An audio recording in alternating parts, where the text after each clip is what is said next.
Look at your phone. Someone left you on red 3 hours ago.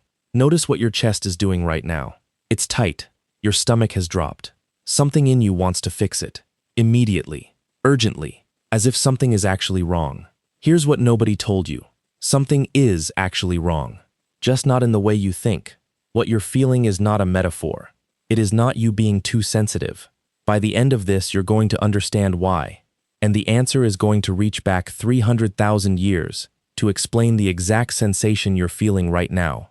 In 2003, a team of researchers at UCLA put 13 people into an fMRI scanner. The researcher running the study was Naomi Eisenberger. She had them play a computer game called Cyberball, a simple, completely unimportant virtual game of catch between 3 players. Deliberately boring. That was the point. After a few rounds, the other 2 players, which were actually just computer programs, stopped throwing the ball to the subject. No warning, no reason, just excluded from a meaningless game, with people who didn't even exist. The researchers weren't studying sadness. They were watching what physically happened in the brain. And here is what they saw. The brain scans lit up in 2 specific regions. The dorsal anterior cingulate cortex, the anterior insula. Write those names down, or don't, but understand what they do. Those are not emotional processing centers. They are the regions that process the distress of a physical wound, the unpleasantness of it, the alarm of it. The same 2 regions that fire when you burn your hand on a stove were now firing because a cartoon didn't throw a ball. To be precise, not the part of your brain that locates where it hurts, the part that makes it feel unbearable that it hurts at all. Because to the organ inside your skull, there is no social crisis. There is only a survival alarm. But why? Why would a brain built for survival care about a virtual ball game?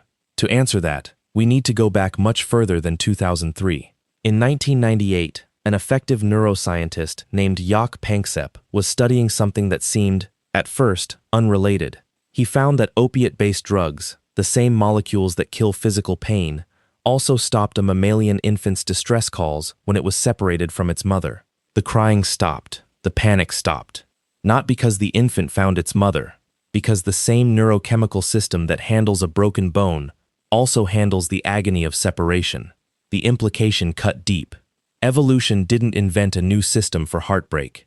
It hijacked one that already existed. So let's put you somewhere. You are roughly 300,000 years ago.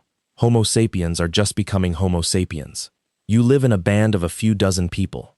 These are not strangers. These are the hunters who know where the water is. The people who will pull you away from a predator. The ones who share food when you come back empty-handed. One morning, they stop looking at you. No fire shared. No food passed your direction. No eye contact. Nothing. You don't have a word for ostracism. You don't need one. Your chest tightens. Your stomach drops. Your brain has just fired the same alarm it fires when the predator is close. Because there is no meaningful difference. Without the group, you are already dead. You're just still moving. So why does the brain still do this today? Because evolution doesn't update for modernity.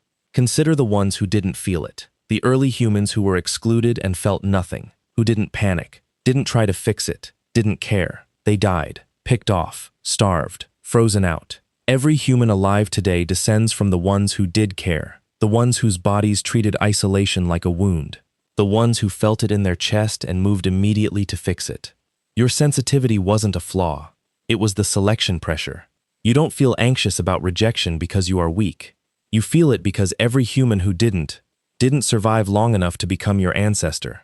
That's not a metaphor either. That is the literal mechanism by which you exist. Now feel what's happening in your body when you read that. The tight feeling in your chest when someone doesn't reply? That's Panksepp's opioid alarm, the same one a mammal infant fires when it loses sight of its mother. The nausea when you're left out of a group chat? That's Eisenberger's scan lighting up. The same distress regions that fire when something physically damages you. The compulsive urge to fix it, to reach out, to apologize even when you did nothing wrong. That is 300,000 years of dead ancestors who didn't, whispering, "Fix it. Fix it now." That tightness in your chest is not weakness. It is your body accurately reading a threat that is, according to every piece of biological equipment you were born with, completely real. The equipment just can't tell the difference between the savannah and the screen. You are looking at your phone right now. 3 hours ago, someone read your message and said nothing.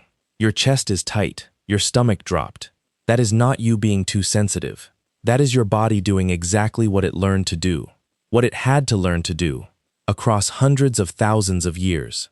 The alarm is not malfunctioning. It just never got the update that says, this fire is digital. We built a world of infinite connection and handed it to a brain that was built to survive the one time the fire went dark.